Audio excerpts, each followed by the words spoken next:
저희가 저자와의 대화 시리즈를 계속 연장해서 지금 이 아주 세간에서 화제가 되고 있는 책의 저자를 모셨습니다. 무엇을 선택할 것인가? 예전에도 이제 쾌도난무의 한국경제라는 제목으로 장하준 교수하고 그다음에 이 정승일 박사님께서 글을 쓰셨는데, 이번엔 그거를 훨씬 더 심화시킨 책을 새로 내셨어요. 무엇을 선택할 것인가의 저자 중에 한 분이신 정승일 박사님을 오늘 모셨고요. 정승일 박사님은 여기 책에 보면 자세한 소개가 나와 있습니다만은 베를린 자유대학교에서 정치경제학으로 박사학위를 받으셨고, 그 다음에 정책연구소의 다양한 정치연구소에서 일을 하시다가 현재는 복지국가 소사이어티의 정책 및 운영위원으로 활동하고 계십니다. 저는 잘 알려져 있다시피 싱크탱크 미래지의 원장을 맡고 있고, 또 서울대학교 국제대학원의 교수로 있는 이근입니다. 제가 오늘 정승일 박사님을 선생님을 모시는 이유는 최근 프레시안을 보면 이 김상조 교수께서 쓰신 종횡무진 한국경제라는 책, 이 부제가 재벌과 모피아의 함정에서 탈출하라 라는 이렇게 이런 제목으로 달리는 책이 있는데, 이 두 일종의 스쿨 간에 지금 논쟁이 붙어 있습니다. 일단 이 디베이트를 중심으로 해서 진행을 하지만, 실제로 저희가 알고 싶은 내용은 뭐냐면, 대한민국에서 현재 어떤 것이 가장 큰 경제적인 문제점이고, 그 문제점들을 이해하고 그 다음에 거기에 대한 이 해결책을 제시하는 데 있어서 입장들이 어떻게 각각의 스쿨별로 이제 분화되어 있고, 그 다음에 정말 무엇을 선택하실까를 말씀하셨는데, 우리가 무엇을 선택해야지 한국 경제의 미래 비전이 보이는지 그거가 궁금해서 사실 모신 겁니다. 일단 흔히 얘기하는 대로 사람들 먹고 살기가 너무 힘들고, 취직 못한 그 젊은이들이 많고, 취직을 해도 한 15년 정도 지나면 퇴직해야 되고, 퇴직하면 또 할 게 없으니까 자영업을 하고, 그러니까 자영업자가 너무 많아가지고 또 그 중에 망하는 데들이 많고, 그러니까 또 결국 45세 넘어가면 인생이 참 노래지죠. 근데 그때가 또 대학생들 자녀를 가질 때인데, 대학 등록금은 또 너무 높고, 그리고 또 그러니까 이제 여러 가지 문제 때문에 시집장가를 못 가고, 결혼해 못 하고, 결혼해도 애를 못 낳을 것 같고. 이게 경제 문제에서 사회적인 문제까지 전이가 되는 부분을 말씀하셨는데, 경제 문제는 역시 양질의 안정적인 일자리가 지속적으로 창출이 되지 못하는 게 대한민국에서 가장 큰 문제다라고 진단을 하면 될까요, 저희가? 그것도 여러 문제 중에 하나이죠. 네. 그것만 가지고 얘기할 수는 없고요. 왜냐하면 일자리가 필요 없는 사람들도, 그러니까 20대 이전 사람들이나 아니면 60대 이후 분들, 이분들이나 그 다음에 애 키우는 아주머니들, 이분들도 일자리랑 무관한 사람인데, 이분들도 지금 살기가 대부분 너무 힘든 상태입니다. 그럼 그 부분은 이제 복지가 제대로 마련되어 있지 않은 부분, 그것도 이제 한국의 그렇죠. 중요한 문제점 중에 하나고, 성장과 관련해서는 어떻습니까? 지금 거의 저성장의 추세로 들어섰는데, 성장 부분도 저희가 굉장히 커다란 한계에 부딪혔다고 보십니까? 지금 엄청난 문제라고 생각하는데, 지금 많은 분들이 우리나라가 추격 단계가 끝났다고 얘기를 해요. 그러니까 특히 98년도 이후에 그 이른바 진보 쪽에 있는 분들이, 우리는 이제 탈추격 단계에 들어갔다. 포스트 캐치업이다. 말하자면 캐치업이 끝났다, 이런 얘기를 합니다. 근데 이제 그 얘기가 정당성을 가지려면은 우리나라가 이미 선진국 수준의 1인당 국민소득을 가져야 되는데, 우리나라가 지금 달러 기준으로 해갖고 24,000달러거든요. 근데 미국이 지금 45,000달러가 넘어요. 유럽도 웬만하면은 35,000에서 4만 달러 정도가 돼야지만 선진국이라고 얘기를 하고, 그런 의미에서 저는 아직까지 우리나라가 선진국이 아니라고 생각하고, 선진국 문턱까지만 갔지 그 문턱을 넘어가지 못하고 있다고 생각하고, 구체적으로는 지금 연 성장률이 지난 거의 10년째 거의 한 4% 정도밖에 안 되는데, 선진국이 한 2%에서 3% 정도거든요. 근데 우리보다 조금 낮죠. 근데 우리보다 지금 못한 중국이 연 한 9%, 10%고, 우리가 좀 깔보는 인도네시아가 5, 6%예요. 근데 우리가 엄청나게 깔봤던 아르헨티나가 2003년도 이후로 지금까지 평균 성장률이 7%가 넘어가요. 아르헨티나가 굉장히 요즘에 밝은 성적을 보이는데요. 그러니까 장하준 선생님도 그런 얘기를 하시는데, 우리가 항상 아르헨티나처럼 되지 말자라고 했는데, 2003년도에 그 아르헨티나 정권이 바뀌었지 않습니까?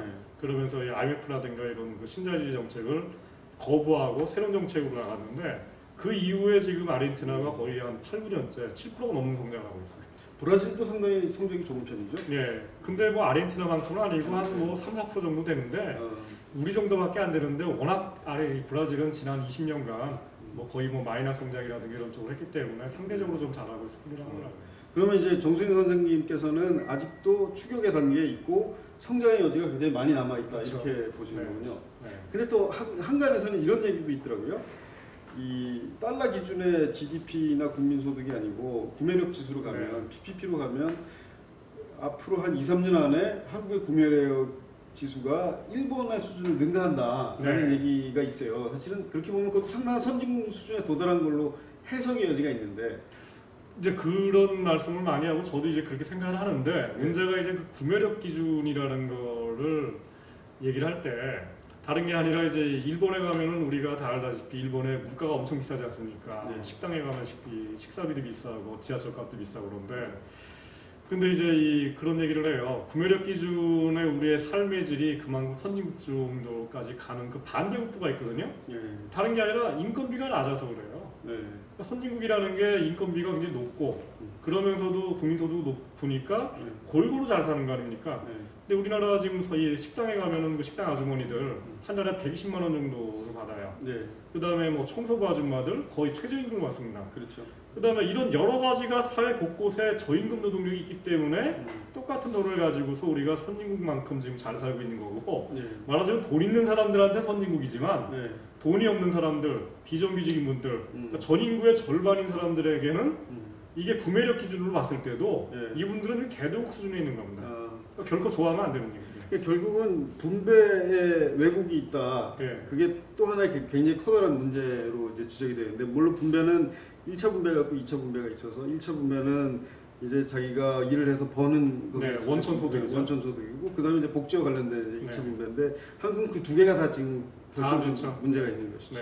어느 정도로 안 좋냐면은 이제 우리 복지국가 소사이어티에 대해서 이제 비판하는 사람들은 당신들은 왜 2차 분배만 얘기를 하느냐? 원천 분배가 더 중요하다.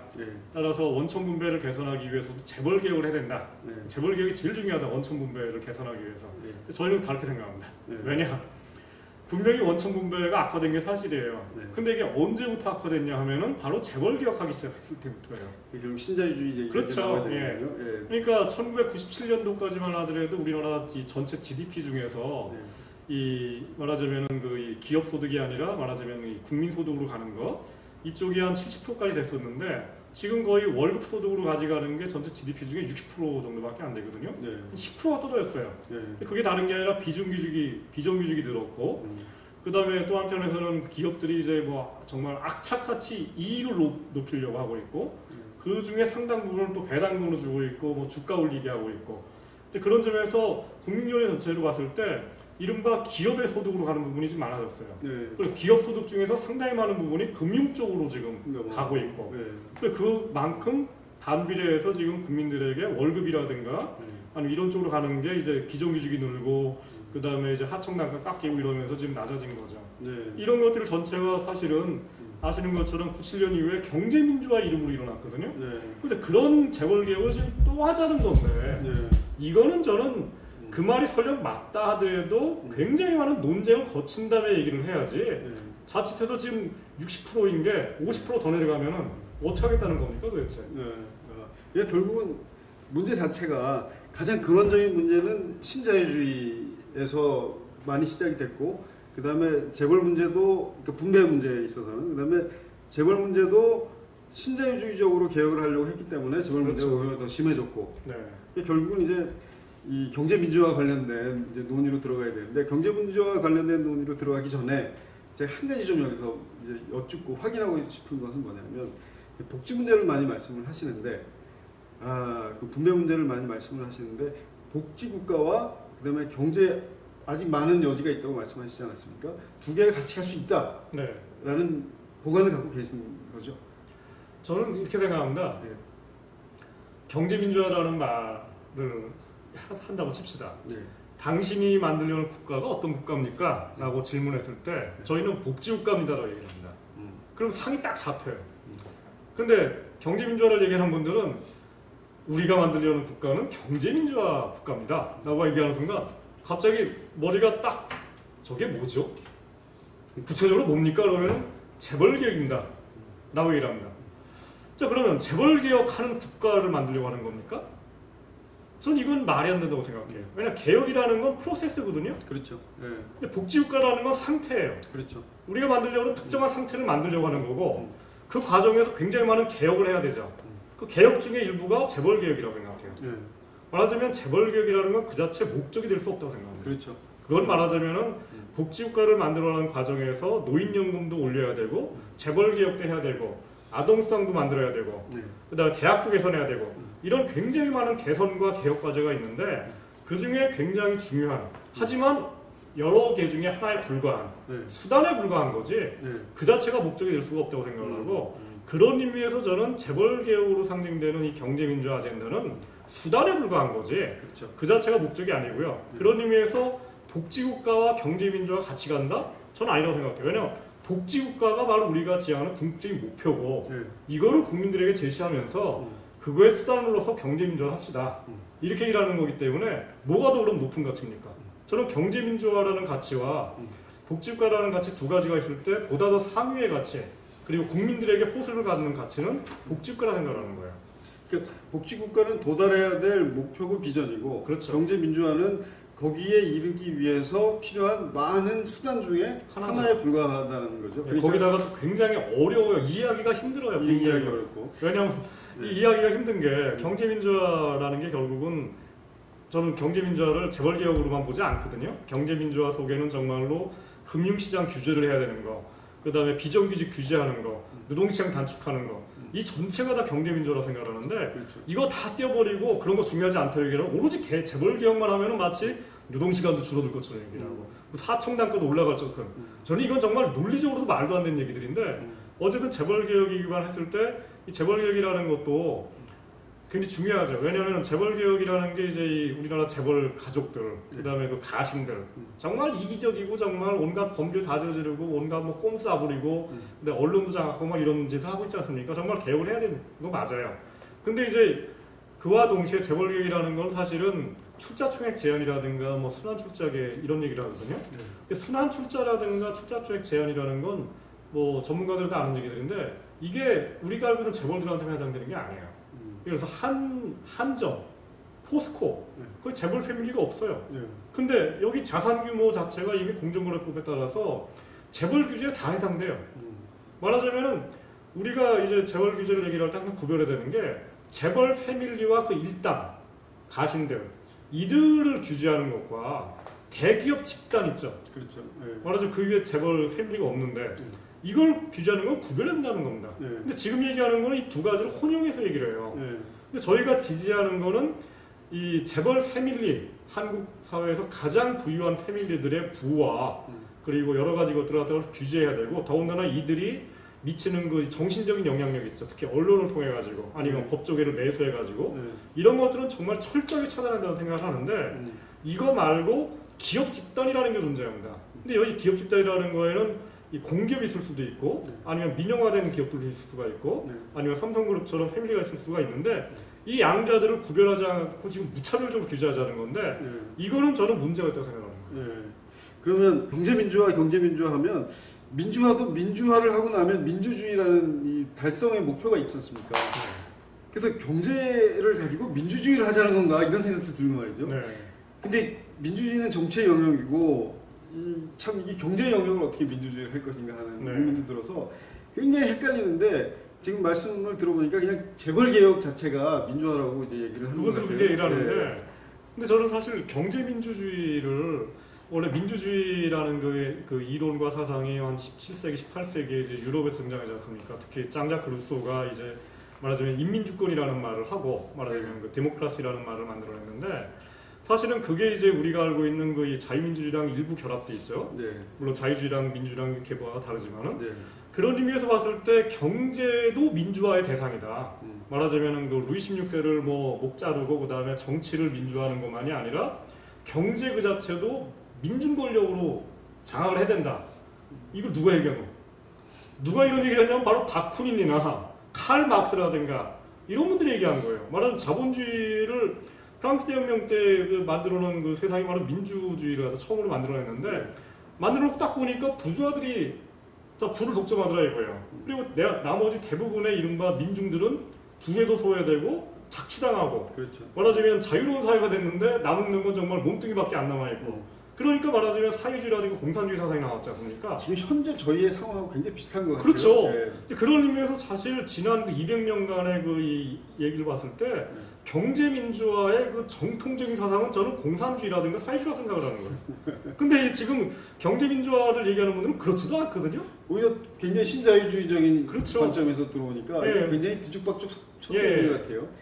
근데 하나 좀 더 의문이 드는 게 다음 주제로 넘어가기 전에 우리나라 소위 재벌이라는 기업들이 이제 대기업 집단을 말씀을 하시던 아니면 재벌을 말씀하시던 대한민국 경제에 뭐 몇 개 재벌 50% 이상씩 생산을 네. 하고 하니까 굉장히 중요한 집단이면 틀림이 없는데 네. 그들이 독점을 하고 있지 않습니까? 네.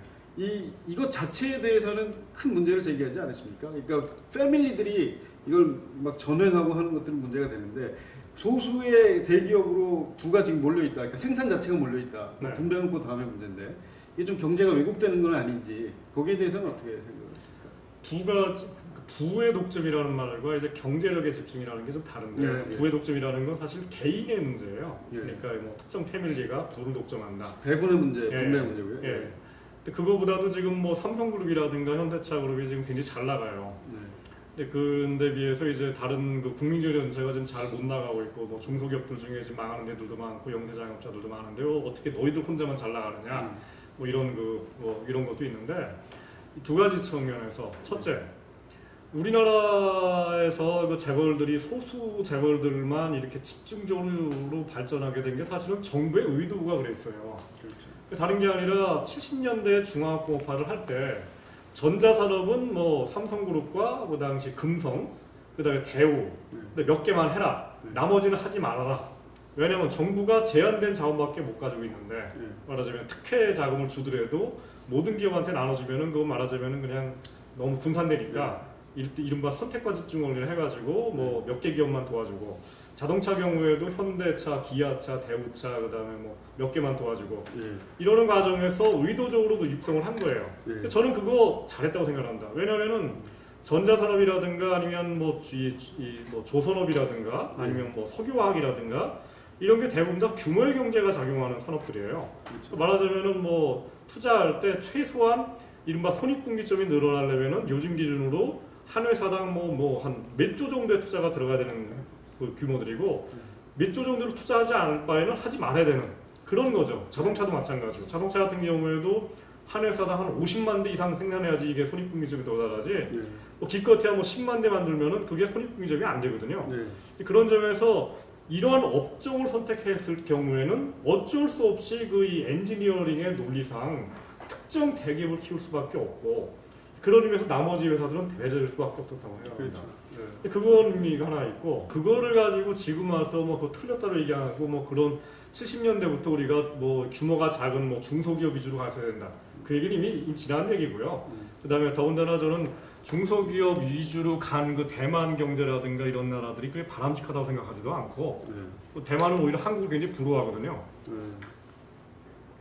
또 하나가 이제 두 번째인데 우리나라가 그 최근처럼 삼성그룹이나 현대차그룹이나 이 재벌들 중에서도 몇 개 그룹만 그게 다른 게 아니라 이제 우리가 아는 삼성 그 다음에 현대차그룹 그 다음에 이제 누구죠 SK 그 다음에 LG 요 4대 그룹 그 다음에 이제 뭐 롯데라든가 이제 몇 개 그룹만 지금 잘 나가고 있고 사실은 재벌 그룹 내에서도 지금 양화되고 있어요. 그렇죠. 예, 우리가 알고 있는 데들이 많이 못 보단하고 있고 그 다음에 또 더 나가서는 그 97년도 이전까지만 하더라도 우리가 다 알고 있던 그룹인데 해태그룹이 있었습니다. 근데 진로도 재벌이 되고 있었어요. 그렇죠. 진로가 소주만 생산하다가 뭐 진로 전자도 만들고 진로 유통도 만들고 뭐 여러 가지를 하다가 다 외환위기 때 망하고 그러면서 구조돼갖고 다 해체되고 그냥 나가버렸습니다. 대우도 그렇고. 예, 대우도 그렇고. 그다음에 뭐 산미그룹도 없어졌고. 산미도 없어졌죠. 예. 근데 말하자면 이런 얘기인데 90년대 초반에 이른바 산업정책이 완화 내지는 폐지돼버려요. 근데 90년대 초반까지만 하더라도 아까 말씀드린 것처럼 자동차는 몇 개 회사만 하고 삼성이나 뭐 쌍용차 너희들은 하고 싶어도 못한다. 이런 게 정부의 법률에 들어가 있었어요. 뭐 자동차 산업 육성법이라든가 이런 뭐 특정 산업을 육성하는 법률에 몇 개 이상 할 수 없었다가 됐었는데 이게 김영삼 정부 때 세계화 정책을 하면서 산업정책이라든가 아니면 뭐 경제기획원이라든가 이런 그 이거나 일종의 계획경제고 시장 원리에 안 맞는다 해가지고 다 폐지해버려요. 사실 지금 산업정책이 우리도 하고 있고 뭐 미국도 하고 있고 산업정책이라는 말만 쓰지 않고 있고 지금은 무슨 뭐 지역혁신 클러스터 정책이라든가 무슨 뭐 혁신 정책이라든가 이게 사실은 다 형태가 변환된 산업정책입니다. 근데 옛날처럼 뭐 특정 산업을 육성하라. 물론 지금도 특정 산업을 육성할 수가 있어요. 그럼 뭐 나노산업이라든가 부분 소재 산업 같은 거 키울 수가 있는데 그럼에도 불구하고 WTO 체제이기 때문에 대기업에게 직접 그냥 보조금을 주는 거는 상당히 좀 어렵게 돼 있는 건 맞는 거죠. 그 특정 산업 육성이라는 것은 아직도 유효하다고 보시는 거죠? 그렇죠. 그럼 뭐 IT 산업 육성하는 거 지금도 우리나라 하고 있지 않습니까? 그 부분에서 이제 좀 많이 갈리는 것 같아요. 이제 디베이트하는 상대편하고. 네. 근데 이제 그 주제로 넘어가기 전에 일자리 말씀을 하셨는데. 요거 얘기 끝나기 전에 좀 전에 이제 양극화라든가 뭐 대기업에 대한 경제 집중 얘기를 했는데 그 얘기 끝내고요. 다른 게 아니라 우리나라가 최근에 그 삼성전자의 비중이 굉장히 커지고 있어요. 국민연료 전체에. 현대차의 비중이 커지고 있어요. 근데 두 가지 효과가 있는데 첫째는 삼성전자랑 현대차가 정말 잘해요. 잘해요. 그러니까 삼성전자가 지금 영업이익률이 그 수준이 일본의 소니보다 높은 거 다 알고 있지 않습니까? 그러니까 전 세계 전자업체들 중에서도 삼성전자가 수위거든요. 그만큼 잘한다는 게 하나가 있고 또 하나는 삼성전자라든가 LG전자를 뺀 나머지 전자회사들이 너무나 못하는 게 있어요. 근데 너무나 못하는데 왜 그러냐면 왜 못하냐? 다른 게 아니라 저는 주주자본이라고 생각합니다. 신자유주의로 신자유랑 또 귀착이 된다는 거예요. 다른 게 아니라 대우전자를 보세요. 지금 대우전자라는 회사가 있는지도 모르거든요. 대우그룹이 해체돼버리고 그 다음에 산업은행 지위에 들어갔어요. 산업은행에 들어가니까 관치경제가 된 거죠. 그러니까 자꾸 또 이 진보적인 분들이 특히 빨리 매각해라. 박정희식 하라. 깨라 그래가지고 매각을 하는데 빨리 매각하려니까 그게 누가 매수자가 안 나오지 않습니까? 그러니까 이 대우전자라는 회사가 무슨 사모펀드에 팔렸어요. 사모펀드가 대우전자를 사가지고 쪼각쪼각 잘라버렸습니다. 그 중에 하나가 지금 하이마트로 팔렸고. 문제가 되버렸죠. 이런 식으로 회사를 잘라버리니까 대우전자가 지금 완전히 회사가 좀 없어진 정도까지 돼버렸어요. 장기적인 계획을 하기보다는 주주들한테 이익을 나누기 위해서 이게 엉망이 돼버렸다는. 그렇죠. 엉망이 돼버리고 그 과정에서 말하자면 한쪽은 다 해체시켜버리고 또 한쪽은 잘 나가고 있고 그러는 과정에서 누가 봐도 이게 보면은 경제력 집중이 심화되고 있죠. 근데 문제는 경제력 집중이 삼성이 나쁜 놈이라서 그렇게 되냐는 거예요. 잘하기 때문에 그렇게 되고 있죠. 잘하게 되고 있고 또 하나가 오히려 진보라는 분들이 재벌 개혁을 잘못된 방향으로 해서 단기 수익성 위주로 가게 되는 식으로 나게 되니 나머지 이 재벌 그룹들이 더 못 나게 되고 있는 거고 그러니까 양화되고 있고 그러니까 저절로 경제력 집중이 심화되고 있는 거고 저는 그런 점에서 경제력 집중이라는 거를 야기한 것도 저는 잘못된 경제인자라고 생각하는 거예요. 사실 보면 이 삼성전자나 뭐 기아자동차, 현대자동차를 보면 그렇게 황당한 일가들에 의해서 이 가버넌스가 돌아감에도 불구하고 어떻게 이렇게 잘하고 있는지 정말 불가사의한 일이거든요. 근데 그게 어떤 이유에서 그렇게 가버넌스 상관없이 잘 되는 거죠? 저는 그게 방금 전에 얘기하신 거기 답이 들어가 있다고 생각을 하는데 이른바 코퍼레이트 거버넌스라고 해가지고 기업 지배구조에 대해서 많은 얘기들이 있거든요. 근데 지난 200년간의 자본주의 역사 속에서 기업 지배구조 가지고 얘기를 많이 한 적이 없습니다. 사실은.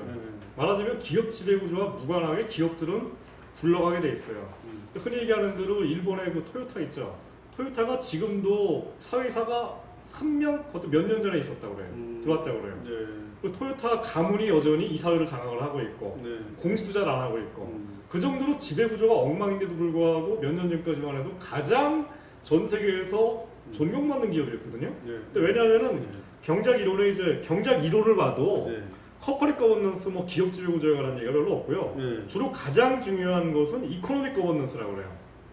그게 뭐냐면은 계획 경제가 아닌 한 시장 경쟁이 이루어지고 있다는 거예요. 현대자동차가 아무리 이 안에서 이상한 일이 있다 하더라도 이 회사는 여전히 전 세계 시장에서 토요타라든가 르노라든가 이런 회사랑 경쟁을 해야 되는 거고 경쟁 과정 속에서 프로세스를 끊임없이 개선할 수밖에 없고 생산성을 높여야 되고 품질을 높여야 되거든요. 그 위에 떠 있는 말하자면 그냥 구름 같은 존재가 이른바 재벌 패밀리인 거죠. 그러니까 말하자면 재벌 패밀리가 하건 전문 경영자가 하건 이 회사는 공통적으로 직면하는 과제가 챌린지들이 있고 챌린지에 대응을 해야 되고 이런 것도 있다는 거죠. 그럼 재벌 패밀리에 대한 개혁은 결국 정의의 문제에 저는 경제 말하자면 경제적 효율성의 문제로 자꾸 사람들이 얘기를 하는데 마치 재벌 패밀리가 지배하면은 효율성이 떨어진다는 얘기를 하는데 저는 재벌들이 만약에 지배를 해서 예를 들어서 무능한 재벌 3세, 4세가 이 우리나라 재벌들을 지배하기 때문에 이거 경제적으로 큰일 나는 게 아니냐 얘기를 하는데 저는 그 정도 문제는 이미 재벌들도 알고 있고요.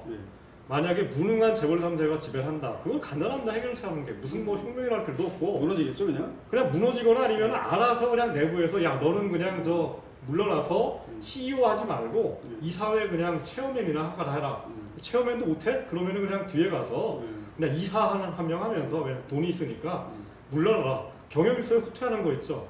다른 나라 선진국들도 록펠러 패밀리도 그랬고 카네기 패밀리도 그랬고 그런 식으로 우리 패밀리도 우리나라 재벌 패밀리도 굴러가고 있고 지금도 굴러가고 있고 말하자면 굉장히 자본주의적 방식으로 이미 해결되고 있다고 생각하는 거지 그거 가지고서 진보 진영이 다 나서갖고 너희들 하지 말아라 그럼 무너진다 이렇게 나설 제가 볼 때는 한마디로 얘기해서 사소한 문제라고 생각합니다. 근데 이제 정의의 문제에서 이 페어니스나 뭐 저스티스의 문제에서 사실 그렇게 커다란 경력을 쌓지도 않았는데 태어났다는 이유로 2세, 3세로 경영권이 세습된다는 문제가 있지만 그것도 결국은 시장이나 이런 데서 해결이 된다. 시장 논리에서 저는 해결된다고 생각합니다. 보신다는 거죠.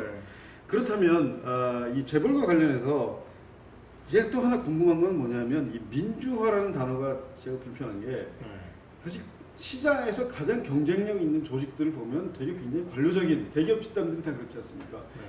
기업을 민주적으로 운영하게 되면 시장에서 경쟁력을 갖기 굉장히 어려울 것 같아요. 그러니까 상명하달식의 이제 오더들을 많이 하지 않습니까? 그 대기업 집단들이.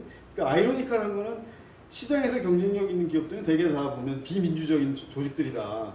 라는 관찰이 나오는데 거기에 대해서는 뭐 어떤 특별한 해석이 있으십니까? 아니 그러니까 민주화를 시켜버리면 오히려 경쟁력이 떨어진다. 아니 원래 우리가 지금 직면하고 우리가 보고 있는 시장이라는 게 그냥 시장이 아니고 말하자면 그냥 뭐 영세 상인들이 움직이는 그런 게 아니라 거대한 조직이고 이게 말하자면 자본주의 조직이고 자본에 의해서 조직된 거고 카리스마틱하게 움직여야 되는 거고 저는 그런 점에서 자본주의 시장 경쟁을 제대로 하는 건 굉장히 카리스마적인 지도자가 움직이는 게 도덕의 문제가 아니라 굉장히 효율적일 수밖에 없는 거죠. 말하자면 슈페터 같은 경우에도 슈페터가 가장 찬양하는 게 이제 창조적 파괴라고 얘기하는 거고 그런 점에서 자본가들이야말로 가장 그 영웅적인 사람이라고 얘기하는 건데 말하자면 이제 슈페터가 그런 점에서 자본가들을 영웅으로 칭찬했는데 정말 영웅들이거든요. 그럼요. 잭 웰치가 됐건 누구 뭐 아니면 스티브 잡스가 됐건 간에 영웅들이고 스티븐 잡스에 대해서 열광하는 우리나라 젊은 세대들도 영웅을 칭찬하는 거고. 그렇죠. 안철수에 대해서도 마찬가지죠. 그렇죠. 안철수도 마찬가지죠. 스티븐 잡스가 여러분 다 아시다시피 그 사람이 무슨 민주적인 경영자예요. 굉장히 혹독한 그런 좋게 얘기하면 카리스마적이고 나쁘게 하면 아주 그냥 편협할 정도로 그냥 독재적인 사람이었지 않습니까? 그게 저는 다 자본주의 기업이고 이제 우리 재벌하고 다른 거는 그런 우리나라 재벌들은 게 단독 기업이 아니라 여러 개의 기업들을 통괄적으로 그런 행동을 하니까 이제 그거 가지고 나쁘다고 얘기를 하는 건데 이건 이제 저는 기업들이 결합되어 있는 것 이거에 대해서는 어떻게 볼 거냐라고 하는 또 다른 문제라고 생각합니다. 그러니까 조직 자체가 기업이라는 조직 자체가 민주화가 되는 것이 소위 말하는 정치적인 의미에서 민주화가 되는 것이 꼭 좋은 건 아니다라는 저는 그럼에도 불구하고 이렇게 얘기를 할 수 있는 게 그 독일이라든가 스웨덴 같은 경우에 공동결정제라는 게 있어요. 그렇죠. 이제 노동자들이 참여해서. 말하자면 종업원들이 그 직접 그 대표를 뽑아가지고 전체 그 이사회 구성원의 절반, 독일은 절반이고 스웨덴은 3분의 1이에요. 그 워크스 카운슬이라는 게 그건가요? 아니 그거랑 달라요. 그거는 작업장 문제인가요? 그건 작업장 차원의 저거고요. 근데 이거는 이제 이사회 차원의 문제. 코디터미네이션. 코디터미네이션인데 그러니까 독일이라든가 스웨덴 같은 경우 이런 식으로 하는데 그 경우는 이제 말하자면은 이제 이런 건데. 군대로 치면은 장군 있죠. 장군이 있고 그 다음에 참모본부가 있지 않습니까? 여기 이제 병사들의 대표를 보내고 참모본부에 이게 말하자면 병사들 입장도 좀 고려를 하면서 전쟁을 하라 이거예요. 이런데 어쨌든 그런 경우에도 최종적으로 이제 이 전쟁을 하고 있는데 이거 가지고서 전쟁 전체 원리도 모르는 병사들이 이래라 저래라 쓰는 건 아니지 않습니까? 그렇죠. 말하자면은 병사들의 이익을 갖다 대변하고 있을 뿐이지. 여기에도 장군이 있을 수밖에 없고 장군은 카리스마에 의해서 움직이는 거고 말하자면 이제 저는 이런 생각인데 이 기업에 있어서 권위는 필요하다고 생각해요. CEO가 필요하고 네. 이 CEO는 권위에서 움직여야 되는 거죠. 그리고 명령이 집행돼야 되는 거고. 하지만 권위주의는 아닌. 권위주의라는 건 독재거든요. 말하자면 종업원들 그냥 무자비하게 해고하고 이러는 건데 하지만 적어도 민주주의라는 것이 기업에 들어온다면은 종업원을 해고할 때 적어도 종업원의 입장을 대변하는 그 대표자들이 있어가지고 과연 이런 이 종업원 해고라는 게 필요한지에 대해서 정말 협의를 해가지고 종업원들도 납득한다면은 그래 하자. 근데 그 대신에 대안도 마련하자. 이런 여러 가지 것들을 갖다 조합하면서 효율성만이 아니라 민주적인 것들이 같이 가야 되는 그런 식의 것이 저는 바람직한 모델이라고 생각합니다. 아 그렇군요. 경제 민주화를 얘기하는 분들하고 차이점과 그다음에 우리 정수희 선생님께서 말씀하신 민주주의가 섞여 있는 어떤 그 대기업의 운영 원칙 이런 것들에 대해서 어느 정도 좀 저희가 확실하게 어느 정도 좀 이해를 하고 넘어가는 것 같긴 한데. 근데 그 이해는 이제 그런 게 있는데 경제 민주화를 얘기하는 분들이 사실은 기업 지배 구조의 민주화를 얘기를 하시는데 제가 생각하는 민주화가 아닙니다. 그분들은 기업 지배 구조를 민주화하는 것이 경제 민주화라고 얘기를 하는데 근데 그 논거를 얘기를 할 때 아까 사회 정의를 얘기를 하셨지만은 근데 그게 저는 실제로 따지더라도 사회 정의가 아니라고 생각을 해요. 그분들은 결국은 효율성 얘기를 하고 있어요. 결국은 재벌 3세 4세가 비효율적이다. 그렇기 때문에 민주화시켜야 된다고 얘기를 하는 거고 저는 그런 비효율성의 문제는 시장 논리에서 스스로 해결이 가능하다. 그냥 재벌 3세들이 물러나기 때문에 그런 문제가 아니라 그런 문제고 또 하나가 이제 이런 문제인데 종업원들의 이해관계라는 게 정말 중요하고 이 문제는 지금 그 경제민주화를 얘기하는 분들이 말로는 조금 얘기를 하는데 실제로 얘기를 안 하고 있어요. 아, 이 부분이 굉장히 민감한 문제구나. 그러니까 결국은 그 세습 체제에 대해서만 얘기를 하고 그렇죠. 종업원들이 뭐 코디터미네이션을 한다거나 이런 부분에 대해서 크게 얘기 관심을 안 갖고 있다. 물론 이제 그런 얘기를 하는 분들도 있는데 전체적으로 봤을 때는 그냥 양념 수준으로 껴놓은 수준이지 종업원들의 이해관계가 기업 지배 구조의 이사로서 어떻게 들어갈 것인가에 대해서는 제가 특히 이제 민주당 쪽에서 나온 경제민주화 특위에서 나오는 거 안을 보니까 뭐 독일식 공동체를 그냥 뭐 고려해보겠다. 그다음 실제적인 정책은 이거는 좀 까리하니까 좀 뒤로 미루자.